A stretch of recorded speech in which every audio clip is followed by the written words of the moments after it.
Well, it'd be one thing if we were simply observing Donald Trump's detachment from reality. There have been some funny memes created out of this over the last couple of months. Remember the one where he's lying on a psychiatrist's couch and the psychiatrist is sitting there talking to him. And at this time, Trump was claiming that he was talking to the Iranians. And the psychiatrist says to him, Mr. President, these Iranians that you're talking to, are they here in the room with us now? Implying that he's dealing with mythical, fantastical personalities that don't exist. Now he says, oh, Strait of Hormuz is wide open. We control it. Okay, well, if it's open and you control it, why is there a battle with Iran? I mean, there shouldn't be any, why are you blockading Iran? Washington says it has leverage. Iran says the Strait of Hormuz remains tied to conditions the United States has not accepted. And right now, those two positions are colliding over one of the most important shipping routes on Earth. But the deeper story isn't simply whether ships can move through the strait. It's what happens when military pressure, energy markets, supply chains, and regional alliances all start pulling in different directions at the same time. Larry Johnson argues that Washington may be discovering limits that weren't obvious when this confrontation began. Some of his claims are sharply disputed, and some cannot be independently confirmed. But several of the underlying vulnerabilities are real and documented. So the question isn't just whether America can pressure Iran. The bigger question is whether that pressure is producing the outcome Washington actually wants. And that's where this story gets much more complicated. Ironically, by blocking the flow of Iranian oil from the Gulf, is exacerbating a global shortage of oil, particularly this oil that's high in sulfur called sour crude that comes out of the Persian Gulf and comes out of Iran. The reason that's so important is when you set up an oil refinery, you got to make a decision at the outset. Are we going to use this refinery to refine sour crude or sweet crude? Because depending on your answer determines how you actually build that refinery. And so the major refineries right now that are in 4 areas of the globe, in the Gulf Coast of the United States, Gulf of Mexico, Gulf of America, in India, in China, and then in Japan and South Korea. Now, what makes Japan and South Korea so critical is they get 90% of their oil from the Persian Gulf. For India and China, it's about 50%. China is able to make up that 50% easily with oil from Russia, as well as India to a lesser extent, but is still not in a critical phase. But that said, the fact that you've got this cutoff of supply, there wasn't like Russia or some other country could just boost production and replace that. That didn't happen. So that means diesel and aviation fuel that come out of the middle distillate oil of that sour crude, we got a shortage, a global shortage of diesel and aviation fuel. This is the first distinction we need to make. Larry Johnson is making a much broader argument than simply saying oil prices could rise.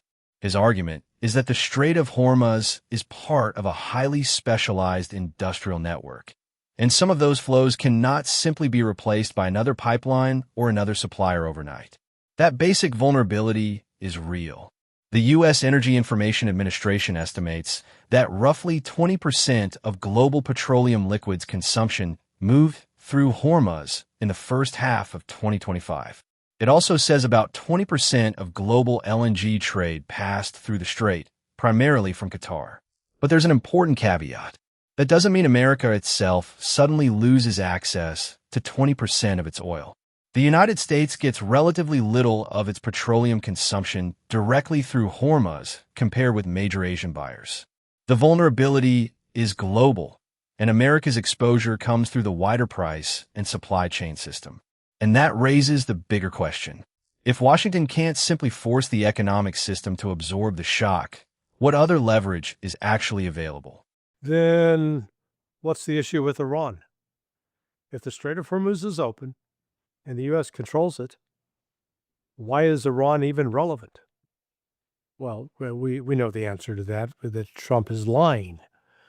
Um, so when it comes to um, other issues, such as trying to end the war, trying to walk away, um, the only way that could ultimately happen is the United States is going to have to get in touch with reality and to admit what is the actual case on the ground, what is the actual case with respect to Iran, what is the case with the Saudis. I call it Me Too, the Middle East Treaty Organization, METO.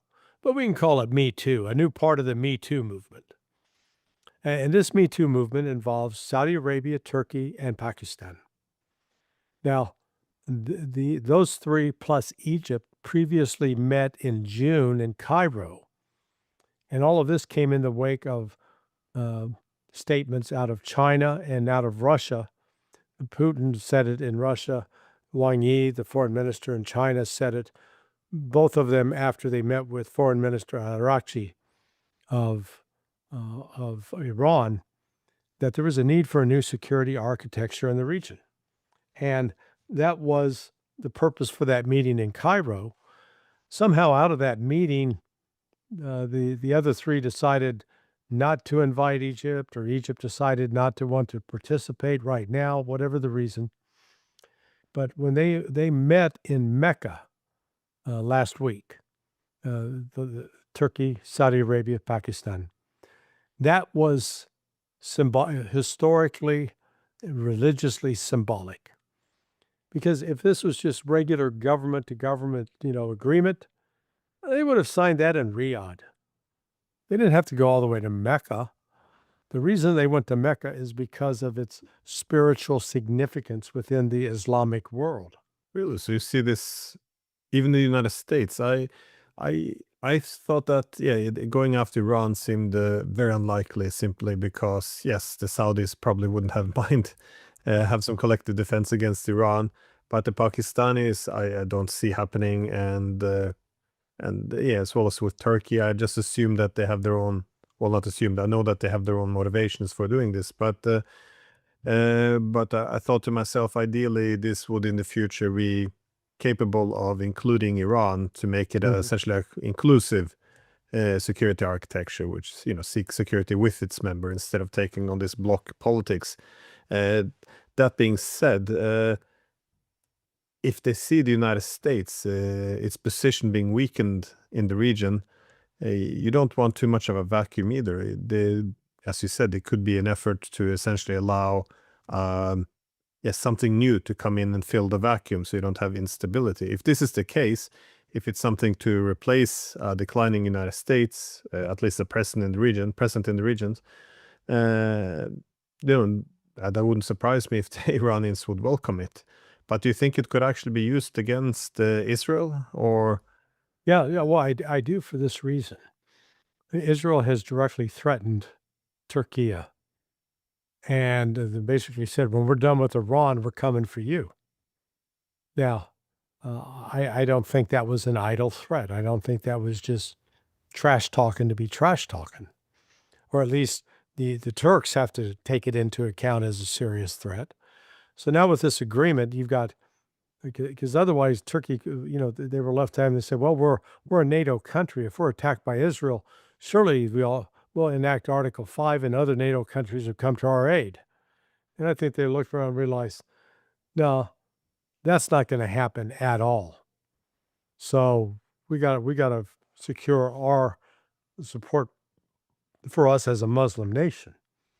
And so in signing this pact with Pakistan and with Saudi Arabia, Turkey gets, in fact, a sort of a de facto nuclear capability vis-a-vis Pakistan.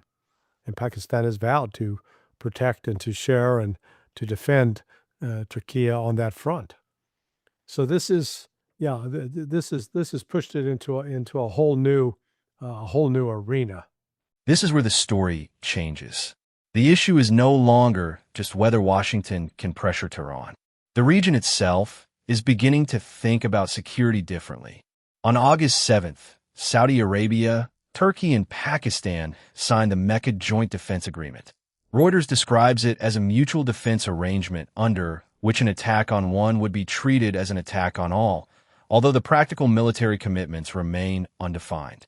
And that matters for Washington because America's traditional role in the Gulf has depended heavily on being the outside power capable of providing security. But we need to be careful here. The new pact does not prove that Saudi Arabia, Turkey, and Pakistan are abandoning the United States. It also does not prove that the agreement is secretly aimed at America or Israel. Turkish officials have publicly described it as defensive and not directed at a particular country. What it does demonstrate is something more subtle. Regional powers are building additional options. And while that happens, Washington and Tehran remain stuck over the same choke point. On August 11th, Iran said Hormuz would remain closed unless the United States changed its behavior and accepted Iranian conditions. The following day, Reuters reported that talks aimed at reviving the June interim agreement had stalled. At the same time, Trump publicly claimed that the United States has total control of the strait. Those two positions cannot both describe a stable settlement. And that brings us to the most consequential question of all. What happens if the military pressure continues while America's own strategic resources are being stretched elsewhere? Well, in a way, I'd say they've already merged in terms of the application of U.S. weapons systems to both theaters and the discovery that the United States has very, very limited weapon supply. I'm pretty sure that neither the Russians nor the Chinese anticipated that this U.S. stockpile was so fragile, so vulnerable to being exhausted, which is in fact what has emerged. So I think both the Russians and Chinese had assumed the United States had far more strategic depth than it does. And so what the combination of the war in Ukraine and the war in Iran have exposed are the tremendous limitations of the United States militarily. And it does not have the industrial capability that it once did, that Russia and China have in order to replenish munitions.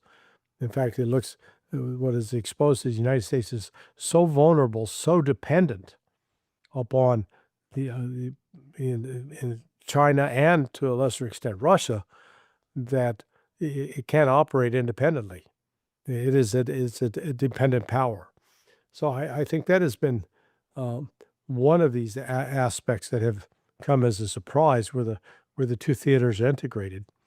But we've now seen on the Russian side, they've dramatically stepped up their offensive. They're attacking in the air with missiles, cruise missiles, drones, bombs, key targets in Kiev and other parts of Ukraine. But now they've closed off the Black Sea. And so they have effectively blockaded Ukraine. It's only access for key supplies will be overland through Hungary, Romania, Poland. And frankly, that makes those shipments even more vulnerable from the Russian standpoint of using drones on those and short-range ballistic missiles if necessary. And then the way Russians has opened up its on-the-ground offensive against Ukraine. So in both situations, whether we're talking Ukraine or Iran, the United States is not faced, they don't have good, clear military options of, okay, we can do this and we can perhaps stop the Russians or stop the Iranians. No, in both cases, they don't have any viable options. That I think has been the biggest shock to both the military establishment and to the political leadership. The most important point here is not whether every prediction Larry Johnson makes will come true. Some of his claims are clearly interpretations. Others, particularly specific figures about weapons, industrial capacity, or what individual governments intend to do next, require independent verification. But there are several facts we can establish. Hormuz is genuinely critical to global energy markets. EIA estimates that roughly 20.9 million barrels per day moved through the strait in the first half of 2025, around one-fifth of global petroleum liquids consumption. And the disruption in 2026 has already been large enough for the EIA to estimate that about 5.5 million barrels per day of Middle Eastern oil production were shut in during July. The economic consequences are also not theoretical. Reuters reported on August 13th that Brent crude was still around $88 per barrel despite weaker demand expectations, while U.S. crude inventories had risen sharply. So the pressure is real. But here's the second part of the story. The United States still has enormous military, financial, and diplomatic power. It would be a mistake to interpret every setback as proof that American power has disappeared. In fact, Washington is already responding to supply chain vulnerabilities. The Government Accountability Office has warned that critical materials such as rare earths, tungsten, and other inputs are important to defense systems, while China dominates much of the global processing and supply chain. That supports the broader vulnerability Johnson is pointing toward. But it does not prove his specific claim that 78% of U.S. weapons depend on 4 rare earth minerals and tungsten. That figure should be treated as an interview claim unless independently sourced. The same distinction applies to his claims about the U.S. Strategic Petroleum Reserve, the condition of American naval personnel, and the intentions of Russia, China, Iran, Turkey, or Pakistan. These are precisely the areas where a documentary should separate evidence from interpretation. And right now, the evidence tells us something important. Washington and Tehran are still negotiating from fundamentally different positions. Iran says Hormuz depends on conditions being met. Trump says the United States has total control. And current reporting says negotiations have stalled. Meanwhile, regional governments are building additional security arrangements, and the economic cost of prolonged disruption continues to spread beyond the battlefield. So perhaps the biggest lesson from this crisis is not that American power has suddenly disappeared. It's that power has limits, and those limits become much more important when several crises collide at once. The real question now is whether Washington can convert its enormous military and economic leverage into a durable political settlement before the costs of continued confrontation become greater than the leverage itself. What do you think matters more in this crisis? America's military power or its ability to sustain the economic and industrial system behind that power? Let me know in the comments. And if you want more evidence-driven geopolitical analysis without the noise, subscribe.